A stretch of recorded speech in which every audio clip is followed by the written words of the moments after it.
Hello बच्चों। तो आज के इस वीडियो में हम लोग देखने वाले हैं रेशनल नंबर। हाँ, ये रेशनल नंबर है जिसका हम लोग इंट्रोडक्शन देखने वाला है। हाँ, यानी कि इसका एक क्विक रिकॉल देखेंगे। और ये क्लास 7th का एनसीईआरटी मैथ सॉल्यूशंस है और चैप्टर है 9। ठीक है, यानी कि चैप्टर एक्सरसाइज करने से पहले हम लोग क्या करते हैं कि सबसे पहले क्विक रिकॉल देखते हैं ताकि उसका सारा कंसेप्ट जो है ना वो अच्छी तरह से समझ में आ जाए। हाँ, तो कंसेप्ट समझ लेते हैं तो आप एक्सरसाइज जो है पूरी तरह से अपने से सॉल्व कर सकते हैं। तो देखते हैं हम लोग आज के इस लेक्चर में एक क्विक रिकॉल। ओके,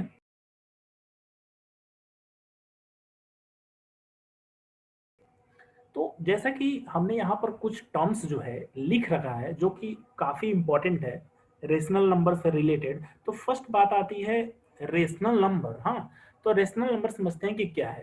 तो देखिएगा, number of the form p upon Q. हाँ, लिखा हुआ है कि number of the form p upon Q जहां पर q जो है वो नॉट इक्वल जीरो होगा। हाँ, यानी कि q जो होगा वो जीरो के इक्वल बिल्कुल ही नहीं होगा। हाँ, and p is any integer are called rational number। Okay, यानी कि q जो होगा वो जीरो नहीं होगा लेकिन p जो है कोई भी इंटीजर हो सकता है, तो उसे हम लोग क्या बोलेंगे कि रेशनल। यानी rational number means it is denoted in the form of p upon q, यानी कि p अपॉन q के फॉर्म में इसको हम लोग डिनोट कर सकते हैं। सपोज दैट कुछ वैल्यू ले लेते हैं एग्जांपल के तौर पर, 2/3 this is the rational number. 5/6 this is the real number. -1/2 this is the real number.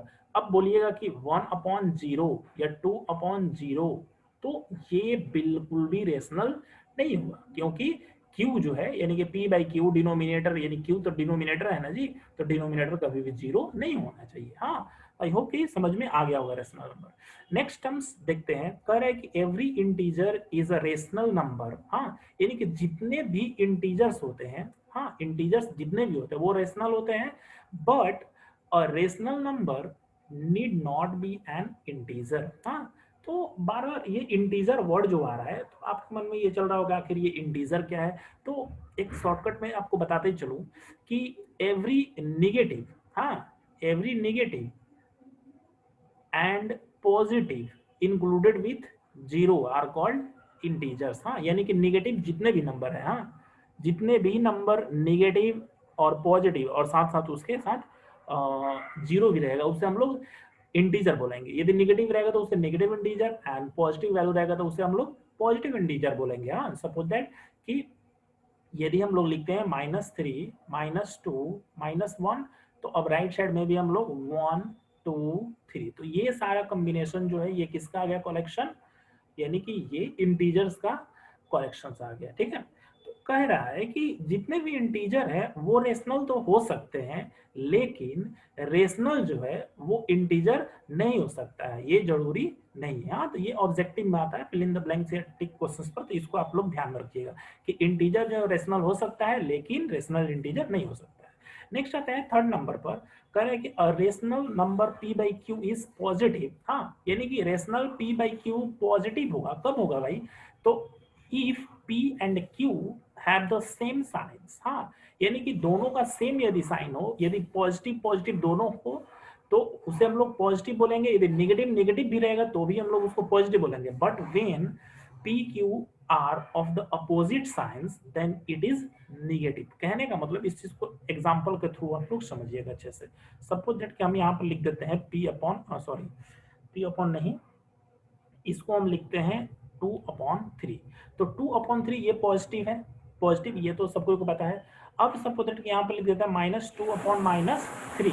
हाँ, -2/-3, तो ये वैल्यू जो है, हाँ -2/-3 यानी कि दोनों निगेटिव है लेकिन आप इसको निगेटिव नहीं बोल सकते बिकॉज ये क्या है भाई, तो ये बोथ आर सेम है। हाँ, दोनों का दोनों साइन जो है वो दोनों का दोनों साइन सेम है, इसलिए हम लोग इसको क्या बोलेंगे, पॉजिटिव बोले, क्योंकि ये निगेटिव और निगेटिव दोनों आपस में कैंसिल हो जाएगा, ठीक है।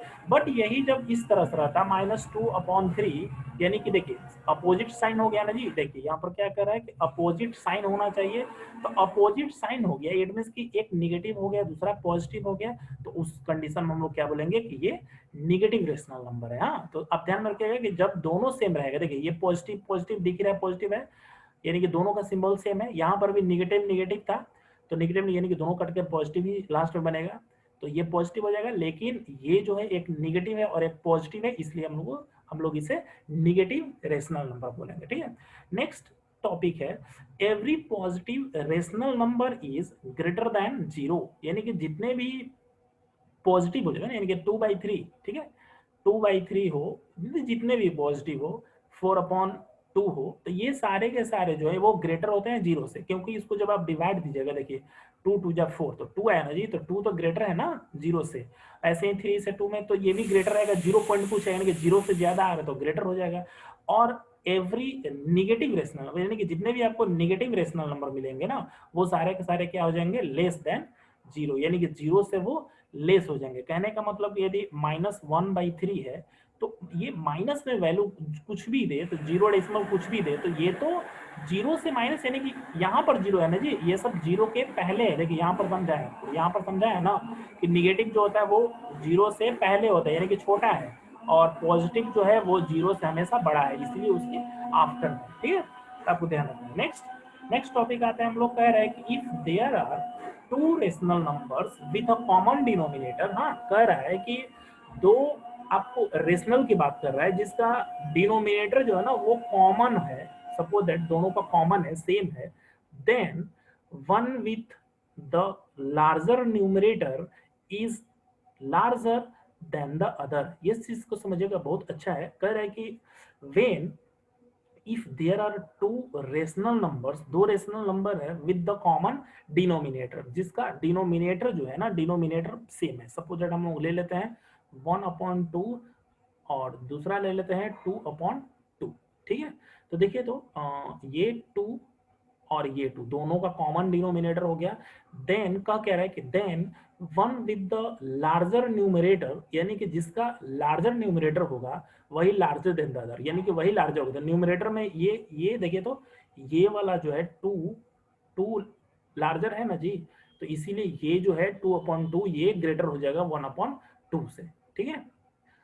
तो कहने का मतलब, फिर एक और एग्जांपल, सपोज दैट कि एक एग्जांपल ले लेते हैं 3/2 और दूसरा ले लेते हैं 1/2, ठीक है, 1/2। तो देखिए 2 दोनों का तो सेम है, तो अब इस कंडीशन में ग्रेटर कौन हो जाएगा, तो ग्रेटर ये हो जाएगा 3/2 ग्रेटर हो जाएगा, क्योंकि इसका न्यूमरेटर जो है न्यूमरेटर 3 है, जो कि 1 से ग्रेटर हो जाएगा, तो इसलिए 3/2 जो है वो ग्रेटर हो जाएगा, ठीक है। तो कंसेप्ट पता चल रहा होगा। नेक्स्ट समझिएगा, अच्छा है ये भी टॉपिक। तो नेक्स्ट कह रहा है कि a rational number can be represented on the number line, यानी कि आप रेशनल नंबर को नंबर लाइन पर कुछ इस तरह से डिनोट कर सकते हैं, ठीक है। सपोज यहाँ पर 0 है, यहाँ पर 1 है, 2 है, यहाँ पर -1 है, -2 है, तो आप कुछ भी वैल्यू रहे इस पर आप एटलीस्ट इसको डिनोट कर सकते हैं। बस आपको ऑब्जेक्टिव के लिए ध्यान रखना है कि rational number can be denoted on the represented on the number line, okay।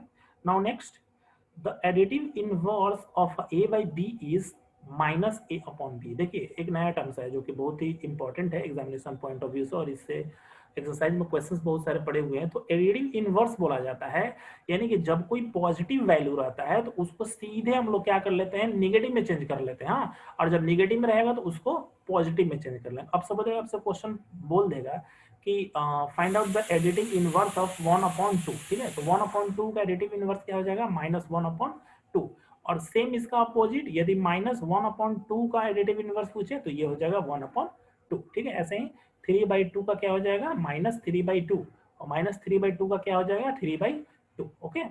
Next next हम लोग देखेंगे, नेक्स्ट है 0 is the additive inverse of itself. हाँ, 0 का एडिटिव इनवर्स क्या होता है भाई, तो जीरो का एडिटिव इनवर्स हमेशा जीरो ही होता है। ठीक है, आपको ध्यान में रखना है कि जीरो का एडिटिव इनवर्स जो है वो हमेशा वन ही, जीरो ही होता है। हाँ, बहुत अच्छा, ये भी ऑब्जेक्टिव है।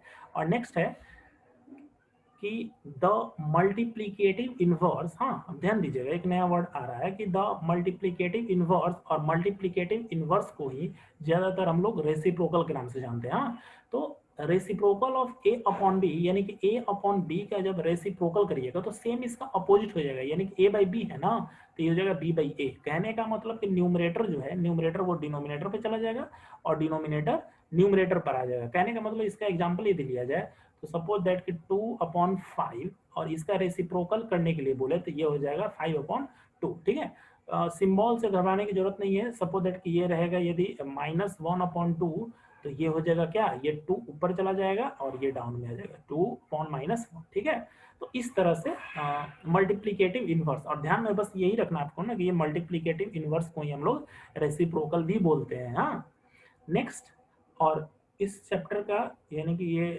लास्ट टॉपिक्स है, यानी कि लास्ट कंसेप्ट है। कह रहा है कि zero has no reciprocal, zero का कोई रेसिप्रोकल नहीं होता। ठीक है, और एम आई मतलब कि मल्टीप्लीकेटिव इनवर्स, जीरो का कोई भी रेसिप्रोकल नहीं होता है। आप बोलेगा कि जीरो का क्या करिएगा भाई, तो 0/1 तो आप करिएगा नहीं। ठीक है, 0/1 होगा नहीं, तो इसलिए जीरो का क्या हो जाएगा, सिंपली जीरो ही होता है, यानी कि जीरो का कोई रेसिप्रोकल होता ही नहीं है, क्वेश्चन आपसे पूछेगा नहीं।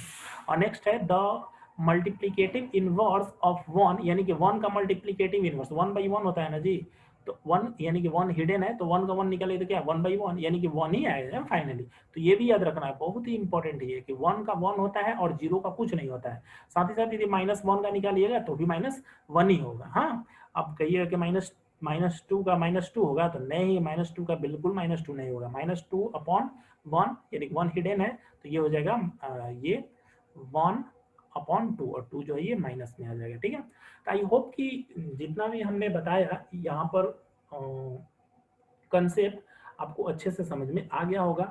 तो कैसा लगा वीडियो आप हमें हमारे कमेंट बॉक्स में बताइएगा, और यदि कंसेप्ट से रिलेटेड कोई भी प्रॉब्लम रह गया होगा तो आप हमसे हमारे दिए हुए नंबर पर या फिर हमारे मेल बॉक्स से कांटेक्ट कर सकते हैं, या फिर आप ऑनलाइन क्लास लेना चाहते हैं तो भी हमसे कांटेक्ट कर सकते हैं।